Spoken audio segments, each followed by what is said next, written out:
I recently found myself standing in line at the Cancun International Airport and began to think to myself how this seemingly simple maze of lines could be compared to the roads we drive on every day. The other people and baggage represent obstacles, like other cars and debris. The taped-off lines to the ticket kiosk are the winding roads we choose to take to arrive at our destination. The security checkpoint is a roadblock we artfully maneuver by on a busy highway. I then began to think about the book Traffic, written by Tom Vanderbilt, and found myself wondering if the people in the airport foot traffic were also plagued by the cognitive processes and faults most individuals encounter while on the road. I looked around my tired, sunburned self and was amazed to see some of the very same behaviors in the mixed group of people at this small Mexican airport as I had seen on the streets of Los Angeles, all the way across the continent to Richmond, Virginia.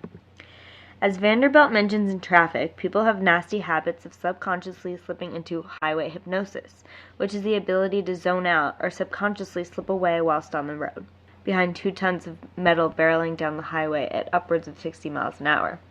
Vanderbilt explains that when we, as humans, find ourselves in monotonous and similar situations over and over again, we begin to feel so familiar that we hardly process the situations anymore. This is the time where we start to rely on our muscle memory to turn the wheel and guide our car, because it is simply easier and more entertaining than paying attention to the road. If we were able to daydream and temporarily leave our minds for the short 10-minute ride home, we can get so much more done. Plan dinner, think of the work that awaits us, analyze the latest stock market trends. In my opinion, overconfidence, a characteristic unique to the human mind, is that which gets us into trouble on the road. Vanderbilt agrees in that if people were not so sure about their amazing ability to multitask, they would be paying much more attention to the ball that has rolled out in front of their car, shortly followed by a child, instead of changing their iPods to find their favorite tune.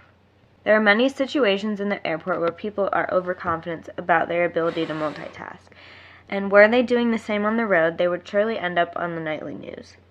Undoubtedly, in any airport line, you look around and almost everyone will be staring up into space, changing their MP3 player, or most likely talking on their mobile phones. Luckily, in an airport we are not surrounded by 2 tons of metal, so a crash is not the end of the world, but they can be pretty painful if stuck in the right manner or body part. Collisions like this can be found in lines as well as walking through security or to your gate. Have you ever had the person behind you incessantly bumping your heels with their luggage cart? Chances are they don't have depth perception problems. They are just not paying attention because they are doing something else, and now your heels have to suffer your whole plane ride from it. At the airport, people are so preoccupied with themselves and getting themselves to their destination that they will go to great lengths, just like in a car. While in Cancun, I saw not 1 but 2 people faint in the ticket line. These people were probably ignoring the signs of dizziness and dehydration because they didn't want to give up their spots in line to the ruthless fellow travelers, who would probably not have let them back in line at the same place when they were feeling better. It is the human's inability to use caution when danger is present while driving or standing in line that will get him sent away in a body bag.